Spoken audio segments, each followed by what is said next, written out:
Book 8 of Plato's Republic begins the descent from the world back into the cave, the degeneration of Callipolis eventually into tyranny. But we've reached the high point at the end of Book 7. So what has occurred in the construction of the city and speech Callipolis? A few things. Marriages are held in common, and this is because women have same moral and political status as men. Children, then, are raised in common. Education, then, is done in common. War and peace are had in common. The proven best in philosophy and war are the rulers that become the philosopher kings. And if you remember, there is the three classes of the city: the working class, the warriors, and the rulers.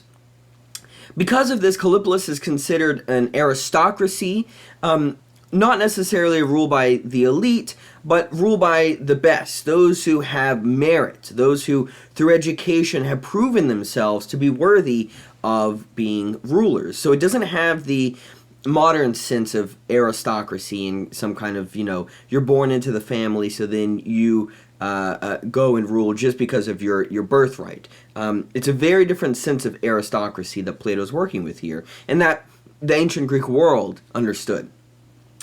And all possessions are to be held in common.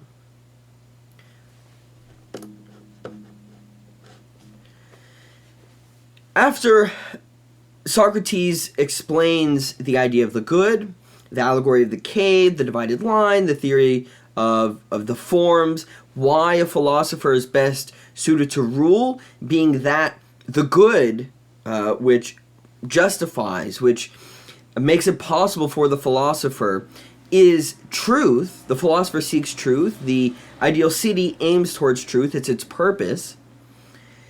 After that has been established, if you remember, this was part of the construction was done such that all of the lower, more base desires, the kinds of things that Glaucon mentioned, from the transition of the city of necessity, that original small city, to what Socrates then later called the feverish city that had to be purged because it had become too gluttonous. What do you do with all those desires, those passions? You sublimate them to more rational things, things that are for the sake of truth, things that work for the virtue of the whole of the city. And yet what's very interesting is Callipolis begins to degenerate when the sublimation of human desire for the sake of the good fails. It is that failure of sublimation that leads to Callipolis' downfall. Before I read what Socrates says about this, I want to mention that this is very interesting because although they're describing a city in logos, in speech, it's not in reality. Right, we can think of in the Platonic terms here a city in becoming, as opposed to a city, in being would be that the city in becoming is the actual or the material city, the physical city that exists in our world, our sense of the real world, we might want to say. Although, of course, as we've seen, perhaps the real world is that which is universal, where the forms and ideas exist. But this brings into questions about whether or not you actually can have a sustained ideal city. Perhaps you can have it sustained in the idea itself, but what about when actually you try to create it in the world of becoming? Because as soon as, by nature of what something that becomes is, it also becomes something else, because it never just is. It never has being, never has that consistency. But we also might want to think about the fact that, well, even in the city being described by Socrates, it is not a city that has being, even though it's in speech. In this way, it's described, imitating becoming in logos, in the idea of the thing. So we have to think about what that is. And the last thing I want to say before I read what Socrates says is the description of the descent. So what we're going to cover in this lecture video on books 8 and 9. If we think of Callipolis as an aristocracy, it degenerates to Timocracy, ruled by the warriors, which degenerates to Oligarchy, ruled by the rich, which degenerates to democracy, rule by the many, and finally degenerates to tyranny. Okay.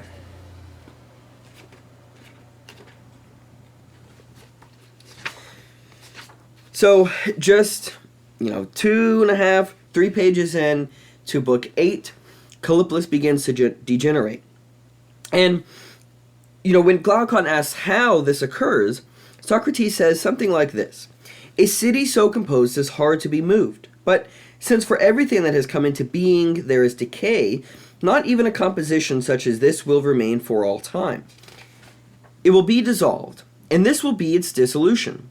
Bearing and barrenness of soul and bodies come not only to plants in the earth, but to animals on the earth when revolutions complete for each the bearing round of circles. For ones with short lives, the journey is short. For those whose lives are the opposite, the journey is the opposite. Although they are wise, the men you educated as leaders of the city will nonetheless fail to hit on the prosperous birth and barrenness of your kind with calculation aided by sensation. But it will pass them by, and they will at some time beget children when they should not." So if you remember, because the family is held in common, you can only have sex when it's the proper time to produce the best offspring. So sex is, right, that kind of desire is regulated for the sake of the greater good. We've turned sex into a more rational experience, a more rational activity. And yet it fails. He says, "For a divine birth, there is a period comprehended by a perfect number. For a human birth, by the first number in which root and square increases, comprising 3 distances and 4 limits, of elements that make like and unlike, and that wax and wane, render everything conversable and rational. Of these elements, the root 4-3, mated with the 5, thrice increased, produce 2 harmonies. One of them is an equal number of times, taken 100 times over.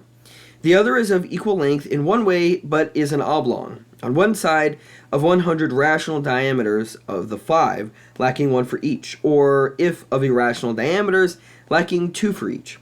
On the other side of 100 cubes of the 3, this whole geometrical number is sovereign of better and worse begettings." And there's actually a footnote, if you go look at footnote 5 of book 8, the translator of the text I'm using, Alan Bloom, kind of explains why Plato might be writing in all these different kinds of numbers, why they're significant. "And when your guardians from ignorance of them cause grooms to live with brides out of season, the children will have neither good natures nor good luck. Their predecessors will choose the best of these children, but nevertheless, since they are unworthy, when they in turn come to the powers of their fathers, they will as guardians first begin to neglect us by having less consideration than is required, first for music and second for gymnastic, and from there your young will become more unmusical. And rulers chosen from them won't be guardians very apt at testing Hesiod's races, and yours gold and silver and bronze and iron. And the chaotic mixing of iron with silver and of bronze with gold engenders unlikeness and inharmonious irregularity, which, once they arise, always breed war and hatred in the place where they happen to rise.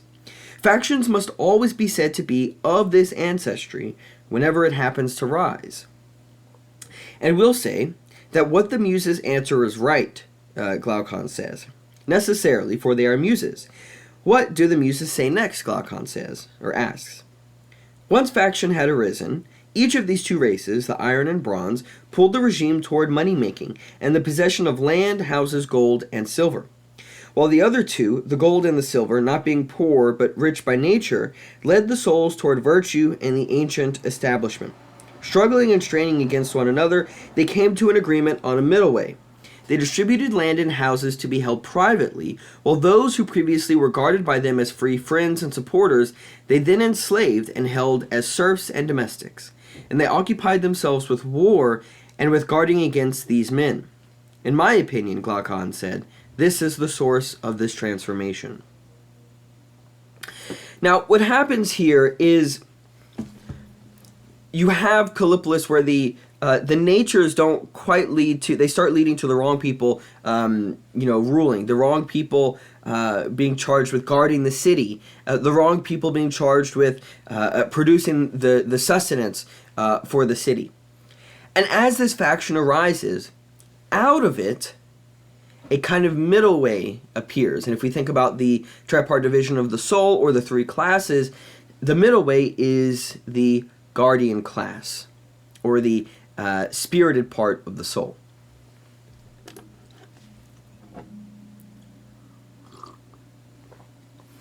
So the regime that follows the aristocracy of Callipolis, the ideal city, is Timocracy. It is ruled by warriors. Now, when the city starts experiencing this division, this kind of faction, the warriors are charged with protecting the city. They rise to the occasion to try to quell the factions arising within it. They're trained to be the guard dogs. But the problem is, warriors, their good is not reason. Their good is not truth. Their good is victories and honors. So they ultimately pursue the wrong kinds of things.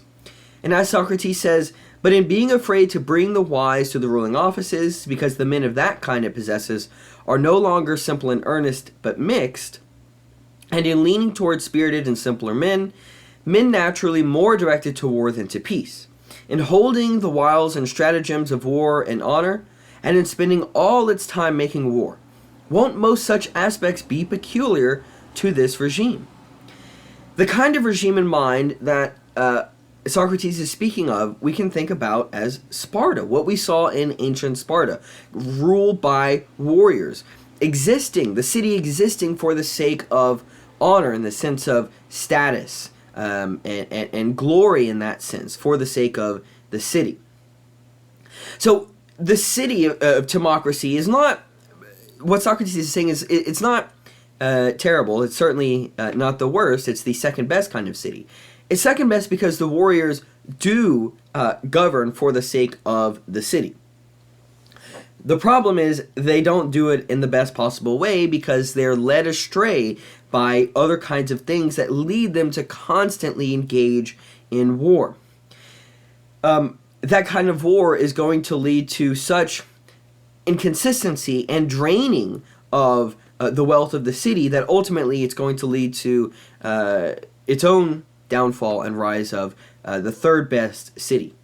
But just as there was the city-soul analogy that Socrates and Glaucon and the other interlocutors talked about from Book 2 on, where we talked about with Callipolis, with the three classes, the rulers, the guardians or auxiliaries, and then the working class corresponding to the rational, spirited, and appetitive part of the soul, we saw that in Callipolis, the rulers led, and it was focused on, because the rulers led, truth and reason.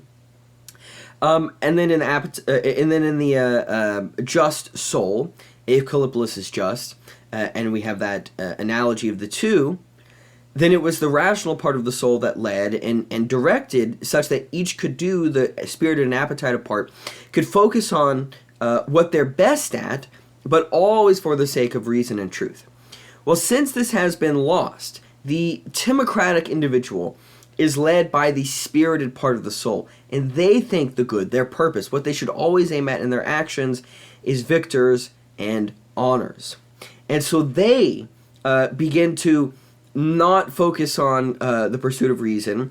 They begin to not focus on the things that truly exist, the forms, eternal ideas beyond the sensible. They start to focus on the sensible as seen in status, and they pursue status. They think that's their ultimate goal in life, is to pursue status in society.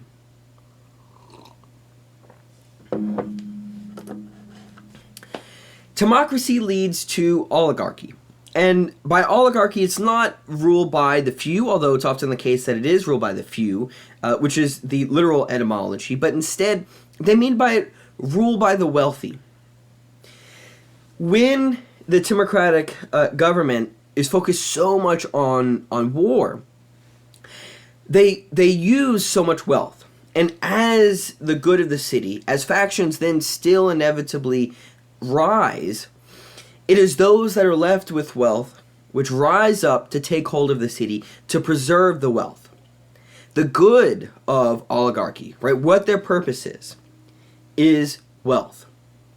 Socrates says the very thing that defines the regime is one. Reflect. if a man were to choose pilots of ships in that way, based on who's the wealthiest, on the basis of property assessments, and wouldn't entrust one to a poor man, even if he were a more skilled pilot, they would make poor sailing. Isn't this also for any other kind of rule whatsoever? Socrates is saying we can clearly right off the bat see the ridiculousness of an oligarchy, because it doesn't make sense that just because you have more wealth, you are fit to rule. I think this is actually a really interesting criticism, because in the modern liberal capitalist era, it's often the case that many people think the wealthy are the ones most fit to rule. This idea that, well, if you have made money, that shows that you are skilled in some kind of way that differentiates you from others, because the majority are not wealthy in society. And so we often, think about Donald Trump, Elon Musk. I'm lacking his name right now, but there was at least one billionaire. Michael Bloomberg, that ran for the Democratic nomination in the 2020 election, right? And this idea that, well, because I've shown myself to be successful in making money, therefore, I'm the best to rule. And what Socrates is saying is, clearly, that's not the case. That that's a case of appearance, where we see someone, but we have to look beyond, well, what is involved in money? Is it the same kind of concerns that someone who rules a city, who's in charge of governing a city, has to have those kinds of skills as someone involved in money making? The second criticism of oligarchy is that, as Socrates says, such a city is not being one, but of necessity two, the city of the poor and the city of the rich, dwelling together in the same place, ever plotting against each other. An oligarchic city is necessarily fractured. It's actually a city of two. There are two cities within the oligarchy, the rich and the poor, and they're constantly plotting against one another. There is no harmony when you have the wealthy rule, because the wealthy are only concerned with saving money and growing what capital they have, although that term capital didn't exist in ancient Greece. So you can have a city that rules for the sake of all, that is able to at least aim at consistency, aim at being, if it's two cities and one. So by definition, an oligarchy is unstable. And likewise, we have the oligarchic soul mirroring the oligarchic city. And in this case, it is not the spirited part that rules, it's the appetitive part of the soul that rules an individual, but their pleasure that they're focused on is wealth. They neglect all other kinds of pleasure for wealth and wealth alone. Such a life, Socrates thinks, is clearly, we can look at the different kinds of individuals that are, as part of the interlocutors in the Republic. Who might they correspond to? Well, we can see, I think, in the Timocratic soul, that corresponds to someone like Adeimantus, who's the older brother of Glaucon, who's interested in politics. I think, it was a soldier. I think we can see in the oligarchic soul someone like Cephalus, someone who was a wealthy individual, and all of what they did was for the sake of wealth. And we saw some of the concerns kind of indirectly come out of the conversation with Cephalus in Book 1. Next, from oligarchy comes democracy, rule by the many, or literally, the demos means the people. But often what is actually meant by who are the people is citizens, those who have the right to vote. So Socrates says, then democracy, I suppose, comes into being when the poor win, killing some of the others and casting out some, and share the regime and the ruling offices with those who are left on an equal basis. And for the most part, the offices in it are given by lot. He also says, then he also lives, the democratic individual, day by day, gratifying the desire that occurs to him, at one time drinking and listening to the flute, at another downing water and reducing, now practicing gymnastic, and another idling and neglecting everything, and sometimes spending his time as though he were occupied with philosophy. Often he engages in politics, and, jumping up, says and does whatever chances come to him. And if he ever admires any soldiers, he turns in that direction, and if it's money makers, in that one. And there is neither order nor necessity in his life, but calling this life sweet, free, and blessed, he follows it throughout. So, the good of democracy is pleasure, but any kind of pleasure is the purpose of the city. It is for the sake of any one individual, what they would like to pursue. And democracy functions in this way, where the majority, the many rule, they cast votes. But the question is the many fit to rule? Do they have the wisdom required to know what laws and what policies are necessary and when? And the idea would be, well, no, because as Socrates is describing here, the democratic soul is pulled in all many different kinds of ways. They're never set on any one thing, but all different kinds of pleasures as they arise. And if we think about what happened back in Book 2 and Book 3 when we were describing the first construction of the city in speech, the idea was that Socrates said, an individual is best when they pursue one task and flourish in that task. And so the city of necessity was constructed such that each individual, one was a carpenter, one was a farmer, and so on. But in the democracy, everyone does everything, because in order to vote, you have to have knowledge, at least somewhat, of all things. Otherwise, how could you actually weigh in on any kind of issue? And the problem with that then is the democratic individual is pulled in so many different directions, they never flourish in any one of those activities. Likewise, then, democracy can't flourish as a whole because it can't flourish in any of the activities within it. This critique here of democracy is really interesting because I think a lot of times we think that what's occurring here is there's a critique of just democracy outright, and the idea that individuals should be able to rule over themselves is argued against, and instead individuals should submit to someone else to be their ruler. I don't think that's quite right here, what's being argued by Socrates. I mean, the Republic is about self-governance. Justice is about self-governance when we think about that definition of not being a busybody, right? Focusing on the structure of your own soul and being aiming your activity, your being at truth. And it's only when you do that, when the rational part of the soul governs, that you can control your different desires. You can control what you pursue at any given time. The problem with democracy then, in contrast to that, is that the rule of the people, ruled by the demos, lacks self-governance. Right? The individuals, they don't have the proper education because they're focused on so many different tasks. They can never flourish in any one task. So quite simply, the many just lack wisdom. And as Socrates says, too much freedom seems to change into nothing but too much slavery, both for private men and the city. So what appears as freedom in democracy becomes a kind of slavery to one's desires, to one's passions, where they just follow where their passions lead, not knowing that they should control, they should master their passions. Secondly, we should think about just the kind of simple logical fact that the desire or opinion of the many does not make it right. We wouldn't say of an argument that, well, the majority of people, let's say the majority of people think that the sky is green, therefore it's true that the sky is green. The majority of people think that the thing you have to do is immediately go to college right out of high school.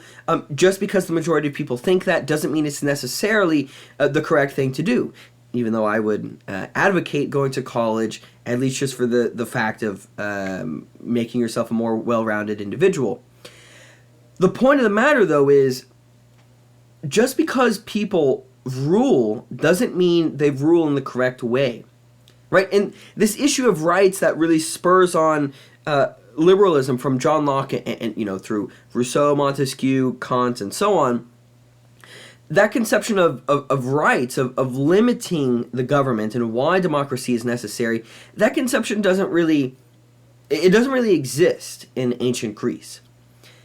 I think there are some things to be learned here from this idea of why democracy can be problematic if individuals aren't educated properly. Why democracy can lead to actually a kind of slavery to the passions, to the most base of things, and not to truth itself, not for what is in the best interests of the city as a whole, and then for, in turn, each individual. I think we can also ask, let's say Socrates here, well, not let's say, he is. Socrates is criticizing democracy here because when we look at least in our society right now and then the society in ancient Athens, it's not the case that every individual who's a citizen who has the right to vote has the proper education, has a just soul, thinks philosophically about all the things, and aims towards truth in thinking about the policies they're going to vote on. So if that's the fact that the individuals that have the right to vote lack that kind of wisdom, then perhaps you would actually end up with worse policies than having those who are most fit to rule because they've been educated, because they have a just soul. That would be a better alternative. But what if it were the case that every individual did have a just soul, that every individual had mastered self-governance? Would the ultimate goal then be not aristocracy, but true democracy, in this sense that, everyone is self-governing, and in that sense, because every individual is self-governing, the city as a whole is self-governing? Now, we have the question of whether that's possible, but also then let's say it is possible, is that then ideal? If it is either of those two, then education is the most important political issue. Education is political, right? I mean, thinking about all the concerns about education now in the United States and, partisan politics, education is important because it's through education that you raise citizens that are best suited to rule, to engage in political affairs, to vote, to pass the best laws for the sake of the country. Well, speaking of the country in modern terms, or the city in ancient Greek terms. So this critique of democracy isn't democracy in all forms, but democracy as we always seem to find it in actual practice. Okay, then we have the devolution of democracy. Democracy, Socrates says, can either lead back to oligarchy or it leads to tyranny. So Socrates says, therefore the elected always get a share to the extent that the leaders, in taking away the substance of those who have it and distributing it among the people, are able to keep the greatest part for themselves. Then I suppose that those men whose property is taken away are compelled to defend themselves by speaking before the people and by doing whatever they can. For this they are charged by the others, even if they don't desire to make innovations, with plotting against the people and being oligarchs. And therefore, when they see that the people are trying to do them an injustice, not willingly but out of ignorance, because those voting, they don't have wisdom. It's not that they're intentionally trying to do bad, but because the citizens in a democracy voting lack wisdom, they're going to enact policies that hurt others, that increase the fractions in the city, leading to the development of factions. So then you have the city pitted against itself. So again, when they see that the people are trying to do them an injustice, not willingly but out of ignorance, and because they're deceived by the slanderers, they at last end up, whether they want to or not, by becoming true oligarchs. They do not do so willingly, but the drone who stings them engenders this evil too. And then come impeachments, judgments, and contests against one another. Aren't the people always accustomed to set up some one man as their special leader and to foster him and make him grow great? It's plain, therefore, that when a tyrant grows naturally, he sprouts from a root of leadership and from nowhere else. So democracy, because it cannot govern well, it's pulled in so many different directions, because the city begins to wither, and this leads to an increase in factions rising, where some people then try to see others that try to rise up and say, well, I can offer the kinds of policies that will help the city. The many then turn on that individual, and finally, some one individual rises up and says, I alone can save the city. Put your trust in me. I think so many examples of this have actually occurred throughout history. In the case of, let's say, Napoleon rising from the Reign of Terror after the French Revolution. In the case of perhaps Adolf Hitler and the rise of Nazi Germany with the problems of the Weimar Republic in Germany in the 1920s. So the last and worst form of government and form of soul is tyranny. Tyranny is ruled by, quite simply, the tyrant. And Socrates says, in the first days of his time in office, doesn't he smile at and greet whomever he meets, and not only deny he's a tyrant, but promise much in private and public, and grant freedom from debts, and distribute land to the people, and those around himself, and pretend to be gracious and gentle to all. The tyrant, of course, to come into power does not present themselves as a tyrant. Now, the philosopher is able to see beyond the appearance of this individual. But because everybody else lacks the necessary wisdom, they fall for the kinds of promises the tyrant makes. Then, too, Socrates says, I suppose, if he suspects the tyrant, certain men of having free thoughts and not putting up with his rule once he's come to power and has made everybody kind of feel more calm and not focus as much anymore on his rule, so that he can have a pretext for destroying them by giving them to the enemy. For all these reasons, isn't it necessary for a tyrant always to be stirring up war? Because it's by the tyrant always trying to say, look, it's this other faction, it's this other individual or people. They're the reason why you have problems. They always save themselves and turn the ire of the public on the enemy, the other. Tyranny is this kind of self-destruction, this self-destruction of the city, self-destruction of the country, because the tyrant doesn't have the interests of the city as a whole. The tyrant only has their own interests in mind. The problem, though, is that even the tyrant themselves is in conflict with themselves internally. Each part of the soul, Socrates says, conflicts with the other, seeking to weaken it and bolster itself. It has no good towards which it aims. It only aims at staving off division, and by doing so, it is always suspicious of the other parts of the soul. It's always suspicious of the other classes of the city. So tyranny, then, by definition in this way, cannot rule. The city cannot last. It is, by definition, a divided city.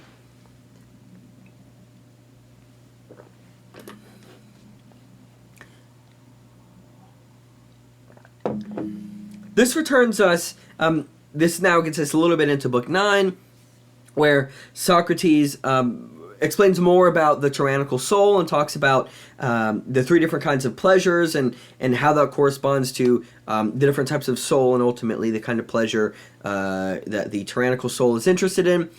But this ultimately then leads to back to the question that prompted the Republic. Is the unjust life happier than the just? And if you remember, in Book 2, it seemed like, well, if the perfectly unjust individual, right, the one who's most skilled at being sly and deceitful and is able to steal and get what they want and are never caught, well, it seems like they are actually going to live the better life. They're going to live the happier life than the just individual, who to others appears weird and actually appears unjust, even though they're not. It's at this point that Socrates tries to explain then why, now that we've seen the nature of the tyrannical soul, the ultimately unjust individual, why their life is not happier than the just soul. Socrates says, "My dear Glaucon, isn't this a perfectly wretched condition of the unjust soul, the tyrannical soul? And doesn't the man who's a tyrant have a still harder life than the man judged by you to have the hardest life?